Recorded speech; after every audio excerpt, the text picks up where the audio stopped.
अस्सलाम वालेकुम जी। कैसे हैं आप सब? आज मैं आपके साथ चना पुलाव की रेसिपी शेयर करूंगी। उसके लिए आपने 2 मीडियम साइज़ के प्याज लेने हैं, इसको धो के आप कट कर लीजिएगा। चावलों के लिए आपने एक बड़ा पतीला लेना है, उसमें ऑयल डालना है। जब ऑयल गर्म हो जाए तो उसमें आपने ये प्याज ऐड करना है। उसके बाद आपने जो मसाले इसमें ऐड करने हैं वो मैं आपको बता देती हूँ। 3 चम्मच आपने नमक ऐड करना है, 2 चम्मच इसमें ज़ीरा जाएगा, आधी चम्मच जाएगी काली मिर्च साबुत, 2 तेज़पत्ते जाएंगे, 1 बादियान का फूल जाएगा, 2 बड़ी इलायची, 2 छोटी इलायची आपने इसमें डालनी है। हाफ़ टी स्पून आपने अजवाइन की डालनी है और हाफ़ टी स्पून ही आपने काली मिर्च का पाउडर लेना है। 3 से 4 अदद आपने हरी मिर्चें लेनी है, इसको पीस लीजिएगा। 1 टेबलस्पून आपने गरम मसाला पाउडर ऐड करना है। हाफ़ टी स्पून आपने लहसुन की पेस्ट शामिल करनी है और 1 टेबलस्पून खुश्क धनिया साबुत वाला ये आपने ऐड करना है। आपने पिसा हुआ गरम मसाला और जो काली मिर्च का पाउडर है, इन दोनों चीज़ों के अलावा बाकी सारी चीज़ें इस प्याज में डाल के इसको अच्छी तरह फ्राई करना है।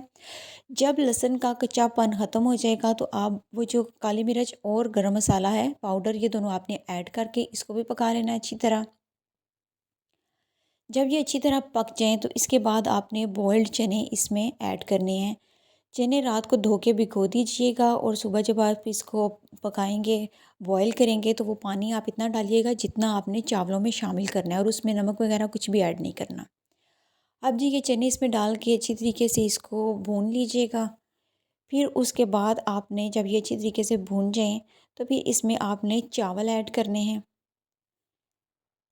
ये पहले पानी आप इसमें ऐड करें, जो आपने चनों वाला पानी साइड पे रखा हुआ था वो पानी आपने इसमें ऐड करना है।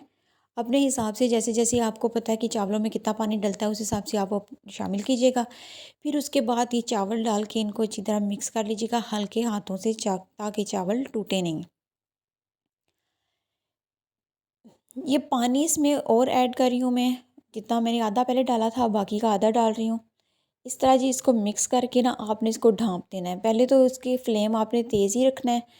फिर उसके थोड़ी देर के बाद आप इसको चेक करेंगे, जब थोड़ा-थोड़ा पानी इसमें रह रहा होगा, जैसे भी आपको मैं दिखा रही हूँ, आपने इसकी साइड चेंज करनी है और इसको लो फ्लेम पे ना आपने इसको दम लगा देना है।